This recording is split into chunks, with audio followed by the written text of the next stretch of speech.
So good evening to Mr. J, Mr. Jonas.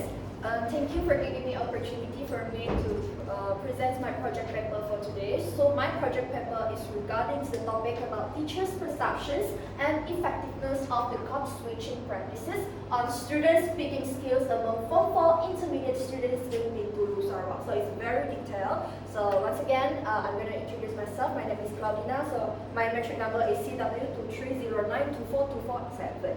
So next.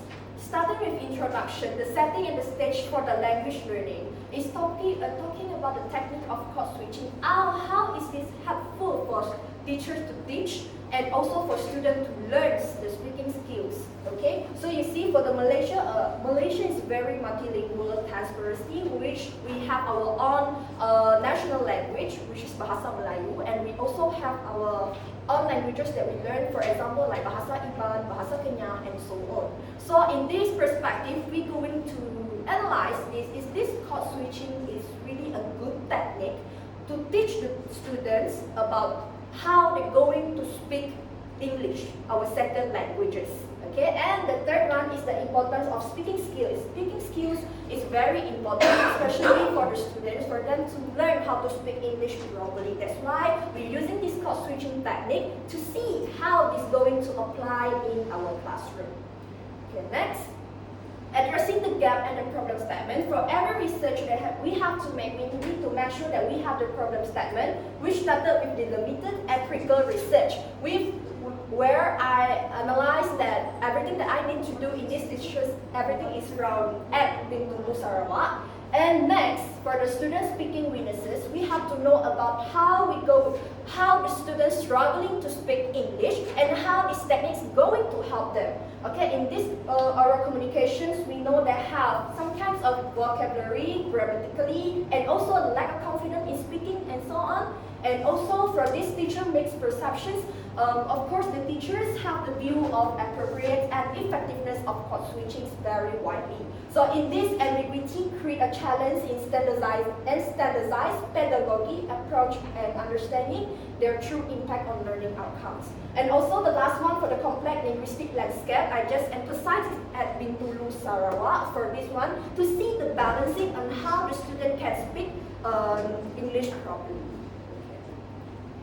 Next is the research objective, which is guiding our inquiry. And the first one, we have to know about the teacher perceptions. Teacher perceptions means that they're using code switching technique and see how is this relevant in the classroom setting.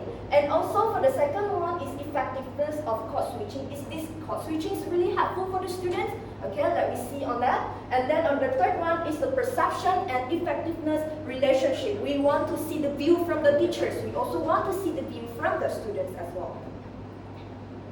And for the research question, we have the question like how the teacher perceptions, how it's going to help in the code switching in English classroom. And the second one is how effective is this code switching in enhancing speaking skills. And the third one is what is the relationship between teacher perceptions and code switching.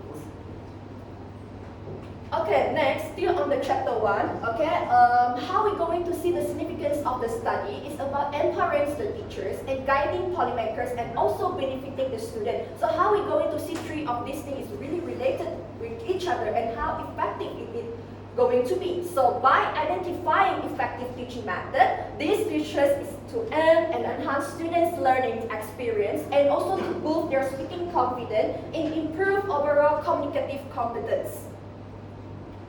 And the last one, okay, this one really bit important for conceptual framework. I have 3 conceptual framework actually. So I want to look at this at the right of it. So my conceptual framework is the teacher's perceptions, the first one. Second one is the code switching practice, and the third one is classroom environment. But I want to show how is these three things can connect to each other and achieve this one. By we have to know the accuracy is this code switching is really useful, and also how we're going to make sure that by using this code switching technique, is it really help the student to speak fluently in English, and also how the student speaking skill, is it overall okay, intermediate or low, alright? Okay, the next one is the theoretical framework. We need to have a theory to make sure that this code switching technique is really useful or not, or have the facts that support this code switching technique. Okay, the first one is Lev-Vygotsky, which is it emphasizes on the social cultural theory, and second one is Stephen questions, which we have the input and hypothesis and how effective it filter with, and the third one is Jim Crump's, which it emphasizes on the linguistic interdependency, which more to the communications and the communicative amongst teachers and the students using the second language, which is English.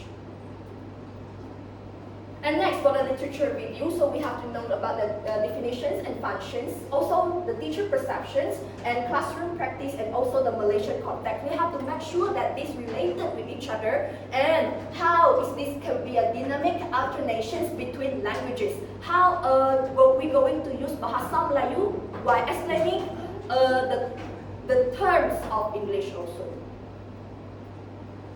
Okay. Move to the last one is the research methodology, which is the chapter 3. The most important one that I'm going to show is the first one, the study employ a research method. So here I'm going to explain that I am confirming to use mixed method. Okay? So in this mixed method, I will converse parallel design, which is qualitative and quantitative. Okay, and the locations of the study is SMK Asyakirin bin Tungul Sarawak. And this also, I use sample and sampling techniques, which is teachers will be 3 English teachers. And also, I will giving a questionnaire to 35 Form 4 intermediate level students at SMK Asyakirin. Okay, and for the data collections, the teachers will have to use semi-structured interview, video recorded observations, and also for the student have standardized and speaking assessment, and also a background questionnaire for them.